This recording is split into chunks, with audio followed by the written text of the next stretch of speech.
Betty Jo Bowman was born on December 13, 1990, in Wichita, Kansas, to Nancy and David Sponsell.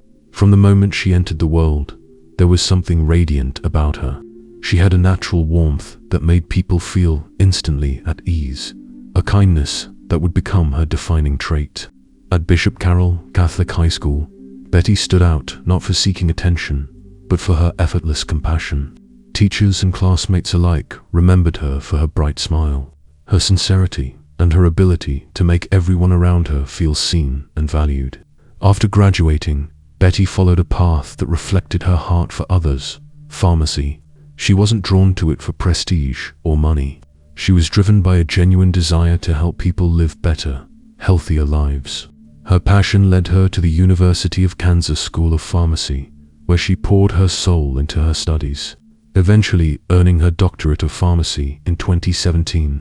Those who worked with Betty would later describe her as a rare combination of brilliance and humility.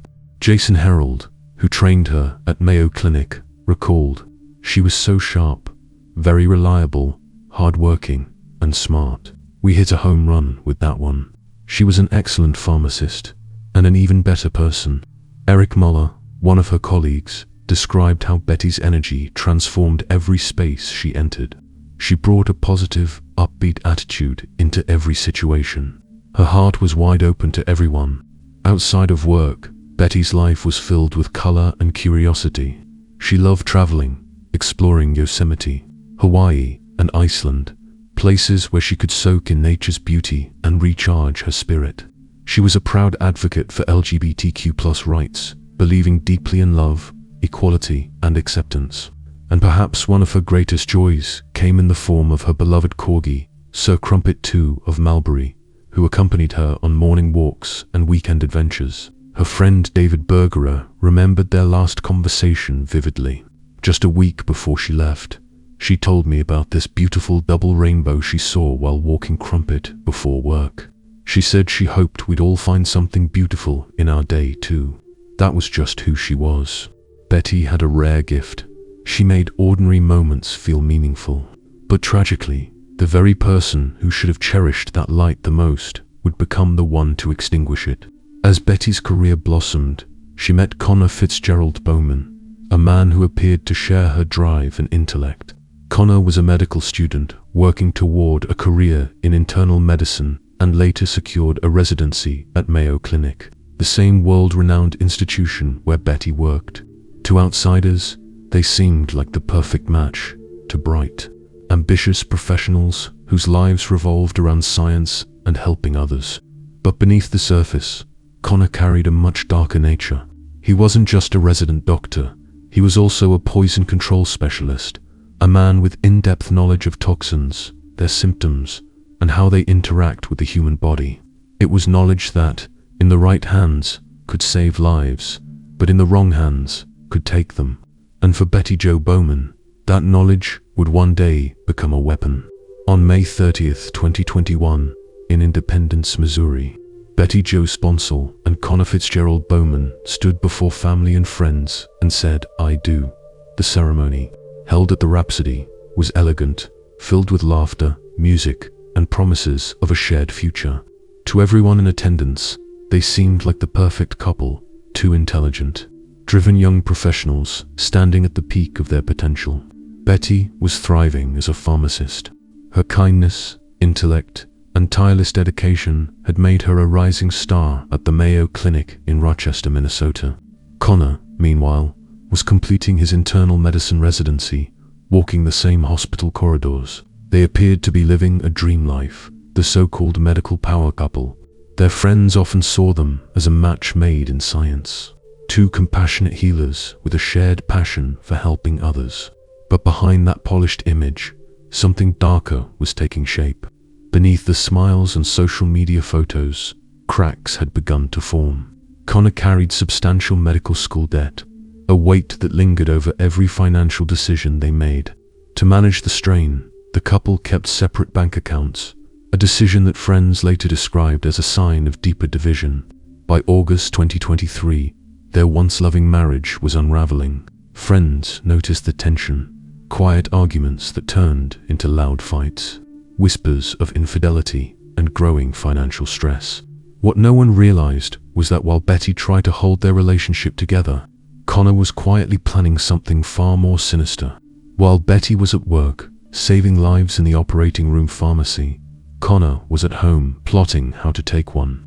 On August 5, 2023, he began what investigators would later describe as a series of chilling, methodical online searches. His internet history told a story of a man preparing for murder. Among his searches were phrases like, "Can browsing history be used in court?" "Police track package." Each search revealed his meticulous nature, the cold precision of someone using his medical expertise to commit what he believed would be the perfect crime. Connor's professional background gave him an unparalleled understanding of poison, how it worked, how it could mimic natural illness, and how difficult it could be to trace. As a poison control specialist, he knew which substances left few clues behind, and exactly how much could kill without raising immediate suspicion. On August 10th, Connor made his first attempt. That morning, he prepared a smoothie for Betty, something completely out of character. Friends later testified that Connor never made food for anyone. Betty was caught off guard, but accepted it, assuming it was a small, thoughtful gesture. The moment she took a sip, she stopped. "It tastes bad," she said, grimacing. Suspicious, she even had a friend taste it. The friend agreed. Something was off. Laughing nervously, Betty made a joke that would later haunt everyone who heard it. "Maybe he's trying to poison me," she said, half laughing. At the time, it seemed absurd. Connor wasn't the joking type, and Betty's friends brushed it off as an awkward comment. But Connor wasn't joking. That very day, his computer activity exposed his deadly intent. He searched for online poisons and even converted 120 pounds to kilograms, Betty's approximate weight. Forensic experts would later explain that weight conversion is a critical calculation when determining a lethal dose of any toxin. In other words, Connor was calculating exactly how much poison it would take to kill his wife and get away with it.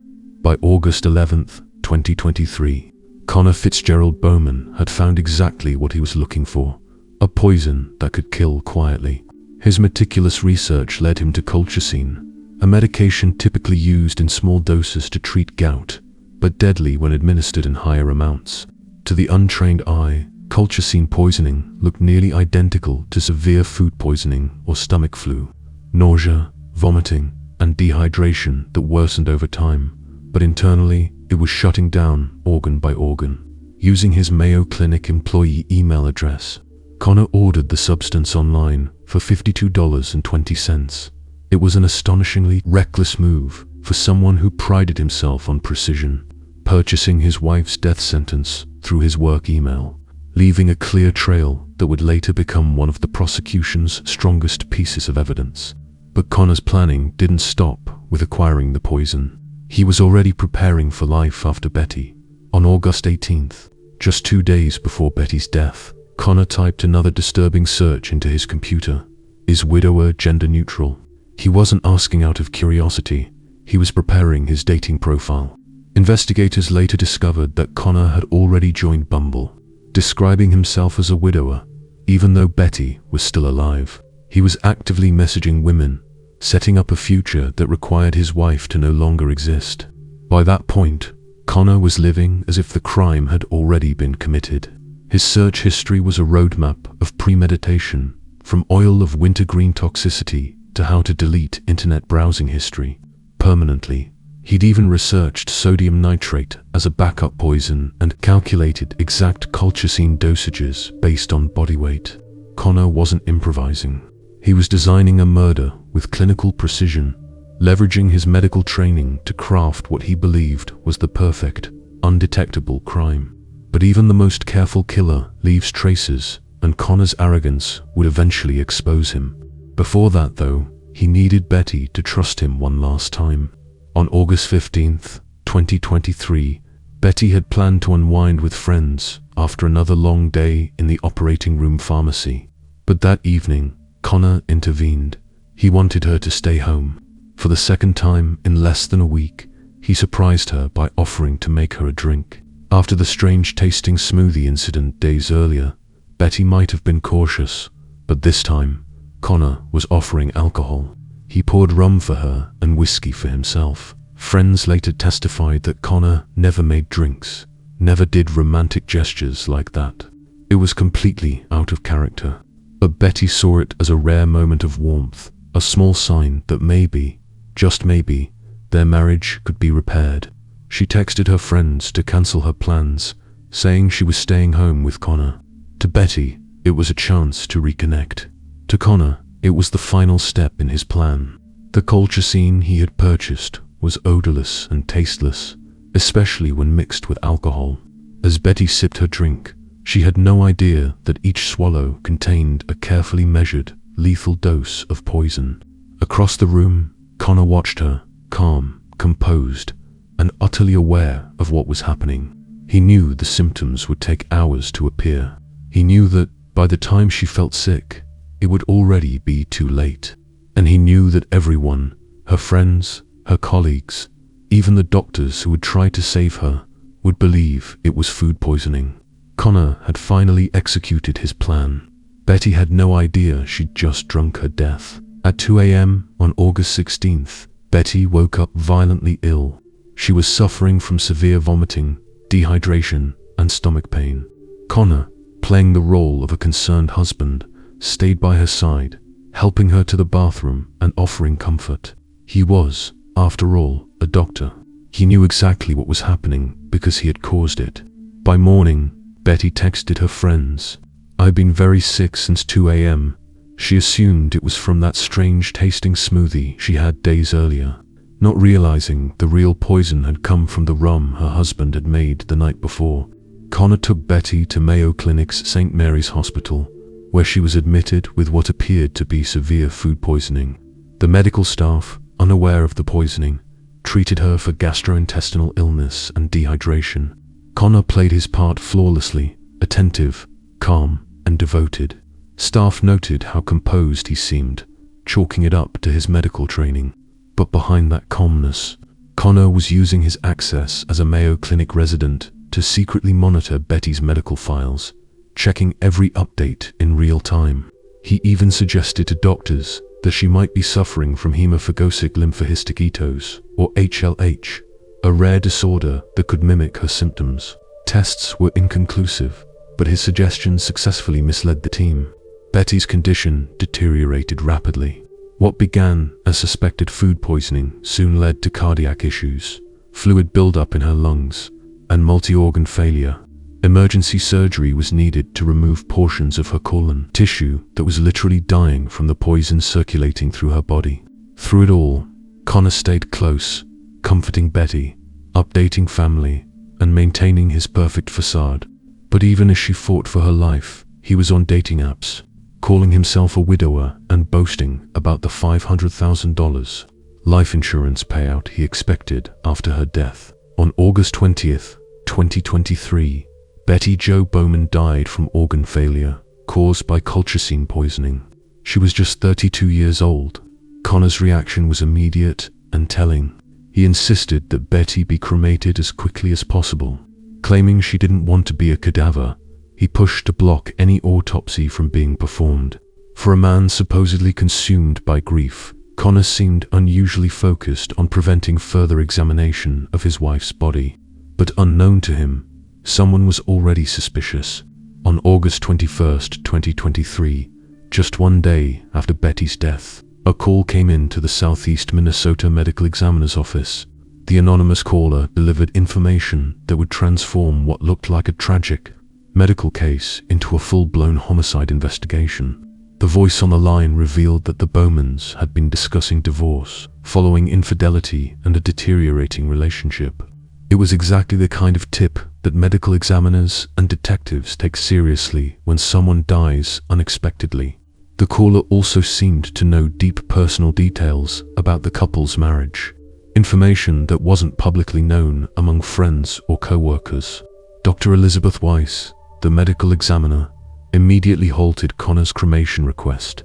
If there were suspicions of foul play, Betty's body needed to be preserved for a full autopsy and toxicological analysis. Connor's insistence on rushing the cremation now appeared in a much darker light. The investigation was assigned to Captain Casey Mullen of the Rochester Police Department, a veteran officer with over 20 years of experience. From the start, Mullen was uneasy about Connor's behavior. It didn't match that of a grieving husband. Detective Alex Kendrick, a specialist in digital forensics, joined the case to trace Connor's online activity. His expertise would soon prove invaluable. The first major breakthrough came from an unexpected source: the University of Kansas, where Connor had once worked. University officials contacted Rochester police to report suspicious searches found on Connor's work computer. Those searches included detailed research on colchicine, sodium nitrate, and multiple attempts to learn how to permanently delete internet browsing history. The evidence painted a chilling picture. A man who had meticulously planned his wife's death while maintaining the perfect image of a heartbroken widower. The investigation team obtained warrants to search Connor Bowman's electronic devices, and what they found would shock even seasoned investigators who thought they'd seen it all. From 15 different devices, police extracted nearly 9 terabytes of data, an enormous volume of digital evidence, far exceeding what most homicide cases produce in their entirety. What emerged was a chilling, methodical portrait of Connor's mindset in the weeks leading up to Betty's death. Every search, every website visit, every online purchase, all preserved in digital amber, creating an undeniable, minute-by-minute timeline of premeditation. Connor had researched the lethal properties of multiple poisons, studied methods to avoid law enforcement detection, and even calculated precise dosages based on Betty's weight. He wasn't experimenting. He was designing a clinical, calculated execution plan. But perhaps most disturbing of all was what investigators uncovered on his dating apps. Connor had been actively messaging women, presenting himself as a widower even before Betty's death, bragging about the money he expected to receive from her life insurance policy. The investigation quickly became a race against time. Connor was still free, maintaining his calm, innocent facade, while continuing to push aggressively for Betty's cremation. If detectives couldn't build a solid case fast enough, they risked losing key evidence forever. By early October 2023, investigators had assembled an overwhelming case. The financial motive became undeniable when they discovered a $450,000 bank deposit receipt at Connor's home, representing Betty's life insurance payout. It was the same money he had been boasting about online long before her death. Meanwhile, Dr. Elizabeth Weiss's autopsy provided the final confirmation. Betty had died from organ failure caused by colchicine poisoning. The findings were damning. Betty had never been prescribed colchicine and had no history of gout, proving the toxin had been deliberately introduced. On October 20th, 2023, during a routine traffic stop, Connor Bowman was arrested. He was charged with second-degree murder, and bail was set at $5 million. That same day, Dr. Weiss officially ruled Betty's death a homicide. Connor's reaction stunned investigators. There were no tears, no denial, only detachment. He immediately requested an attorney and refused to answer any questions. It was the cold, methodical composure of a man who had rehearsed this moment. For Betty's family, the arrest brought both relief and heartbreak. Her sister, Brianna, posted online, "Betty, we miss you. Poison was not the way you were supposed to go. I don't understand why Connor did this. You were so perfect, patient, and understanding to him." Meanwhile, Betty's mother, Nancy Sponsell, began the painful journey from Kansas to Minnesota, preparing herself for the long, grueling court process that lay ahead. The Bowman family started a GoFundMe campaign to help cover legal and travel expenses, and they took custody of Sir Crumpet, ensuring that Betty's beloved corgi would be cared for by people who truly loved her. For them, it was a small way to honor the warmth and compassion that had defined Betty's life. But for prosecutors, the work was far from over. The meticulous planning, the calculated use of medical knowledge, and the precision of the poisoning all pointed to something far more serious than second-degree murder. On January 5th, 2024, A grand jury reviewed the extensive evidence and returned an indictment for first-degree premeditated murder. The charge reflected prosecutors' confidence that Connor Bowman had planned Betty's death weeks in advance. In the state of Minnesota, first-degree premeditated murder carries only one sentence: life in prison without the possibility of parole. For Connor, it meant the rest of his life behind bars. Defense attorney Michael Schatz faced an almost impossible task. Connor's own digital footprint had become the prosecution's most powerful weapon, a comprehensive, time-stamped record of his every step in planning and executing Betty's murder. The defense filed 3 alternative strategies: not guilty, alternate perpetrator, and suicide. But legal experts and court observers viewed these defenses as desperate attempts to counter overwhelming evidence. Meanwhile, Betty's mother, Nancy Sponsell, continued her long trips from Kansas to Minnesota, sitting through every hearing, determined to see justice served for her daughter. As Connor Bowman awaits trial inside the Olmsted County Adult Detention Center, the case stands as a chilling reminder that domestic violence can hide behind even the most respectable facades. Betty Bowman was a brilliant pharmacist, a beloved friend, and a bright light who brought happiness to everyone she met. Now, the question remains: will a jury see what investigators saw? Clear, irrefutable proof of one of the most coldly calculated murders in Minnesota's history, committed by the very man who had once promised to love and protect her.